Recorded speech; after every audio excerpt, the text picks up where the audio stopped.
Kalian pernah bayangin nggak sebuah kekaisaran yang hancur total, tapi kemudian bangkit lagi dan jadi jauh lebih kuat dari sebelumnya? Hari ini kita bakal kupas tuntas kisah epik dinasti Umayyah. Ini bukan cuma cerita sejarah biasa, ini adalah kisah tentang keruntuhan yang berdarah dan kebangkitan yang, wah, luar biasa. Cerita tentang gimana sebuah dinasti bisa lenyap dalam sekejap mata, tapi kemudian lahir kembali dari abunya untuk menciptakan salah satu zaman keemasan paling cemerlang dalam sejarah. Oke, jadi cerita kita ini nggak dimulai dari awal, tapi justru dari akhir yang brutal. Coba bayangin, tahun 750 Masehi, ada sebuah pembantaian besar-besaran yang tujuannya cuma satu, menghapus seluruh garis keturunan penguasa dari muka bumi. Tapi, justru dari tragedi inilah sebuah legenda baru akan dimulai. Pertama-tama kita bahas keruntuhannya dulu. Gimana ceritanya sebuah dinasti yang udah berkuasa hampir 1 abad bisa runtuh begitu cepat dan begitu brutal? Nah, mari kita lihat 3 penyebab utamanya. Jadi kehancuran ini bukan cuma karena satu hal, tapi lebih kayak perfect storm. Di dalam istana, para penguasa udah terlena sama kemewahan. Sementara itu di luar, perpecahan suku yang udah lama ada makin dalam dan makin menggerogoti persatuan. Nah, kombinasi inilah yang akhirnya menciptakan celah sempurna bagi sebuah pemberontakan yang terorganisir buat menyerang. Nah, ini nih salah satu faktor kuncinya, konflik suku kuno. Persaingan antara Bani Qais dari utara dan Bani Kalb dari selatan, yang sebenarnya sempat diredam oleh Islam, sekarang muncul lagi dengan kekuatan penuh. Ini tuh ibarat api dalam sekam, yang diam-diam ngebakar fondasi kekaisaran dari dalam. Dan inilah dia pukulan terakhirnya. Revolusi Abbasiyah benar-benar memanfaatkan kekacauan ini. Tapi ini bukan sekedar perebutan kekuasaan biasa ya. Tujuan mereka itu pemusnahan total, memburu dan memburu setiap anggota keluarga Umayyah, biar nggak ada lagi yang bisa ngeklaim tahta. Tapi ternyata mereka gagal. Dari abu pembantaian itu, 1 orang penyintas berhasil lolos. Dan kisahnya bakal mengubah takdir. Dari seorang buronan menjadi pendiri sebuah peradaban baru. Namanya Abdal Rahman. Coba bayangin, dalam semalam statusnya berubah total. Dari seorang pangeran, jadi buronan paling dicari di dunia. Para penguasa Abbasiyah yang baru memburunya tanpa henti. Dari istananya di Suriah sampai ke ujung Afrika Utara. Perjalanannya ini benar-benar luar biasa. Ini bukan pelarian singkat, tapi sebuah epik selama 5 tahun yang penuh bahaya. Bayangin aja, setiap hari itu pertaruhan nyawa, melintasi gurun dan gunung, terus bergerak menuju sebuah harapan yang samar di negeri yang belum pernah dia lihat sebelumnya, Andalusia.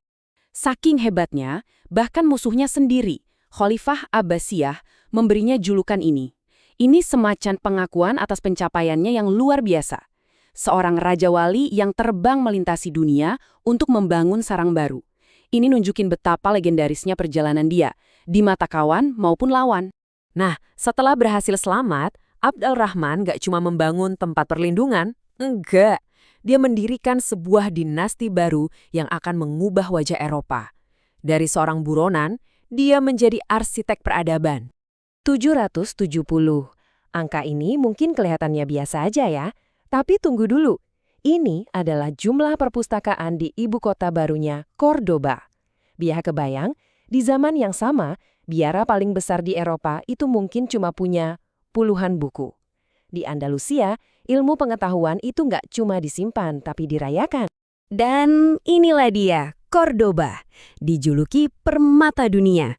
Kota ini jadi salah satu kota metropolitan paling maju di planet ini. Bayangin aja, jalanan yang terang benderang di malam hari, ratusan pemandian umum, rumah sakit gratis, ini adalah pusat peradaban dengan tata kota yang jauh melampaui zamannya. Terus apa rahasia sukses Andalusia? Ternyata kuncinya adalah inklusivitas. Zaman keemasan ini nggak dibangun untuk satu kelompok aja, tapi di atas fondasi kerjasama dan toleransi. Di jalanan Cordoba, kita bisa dengar orang ngobrol pakai bahasa Arab, Latin, sama Ibrani. Semuanya ikut berkontribusi pada ledakan intelektual yang sama. Makanya, nggak heran, para sarjana dari seluruh dunia itu pada berbondong-bondong datang ke Andalusia. Mereka nggak cuma melestarikan ilmu pengetahuan klasik dari Yunani dan Romawi, tapi juga mendorong batas-batas pengetahuan manusia di hampir setiap bidang yang bisa kita bayangkan. Dan dari inovasi ini lahirlah para pionir sejati. Ada Al-Zahrawi, bapak ilmu bedah modern. Ada Abbas Ibn Firnas, seorang insinyur yang berani banget ngerancang dan bahkan nguji mesin terbang. Ini bukan cuma ide-ide abstrak, tapi kemajuan praktis yang warisannya masih kita rasakan sampai hari ini. Lalu, apa warisan abadi dari kisah jatuh bangun yang luar biasa ini?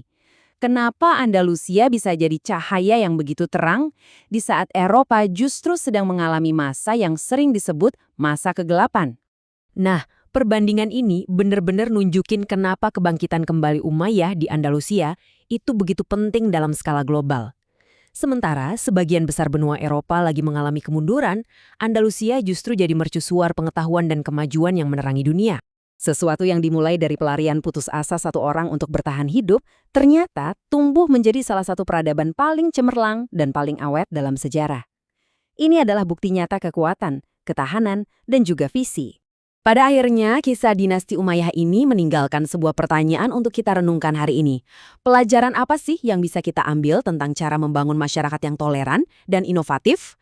Ini adalah pengingat abadi bahwa bahkan dari keruntuhan total sekalipun, sesuatu yang baru dan luar biasa itu bisa tumbuh.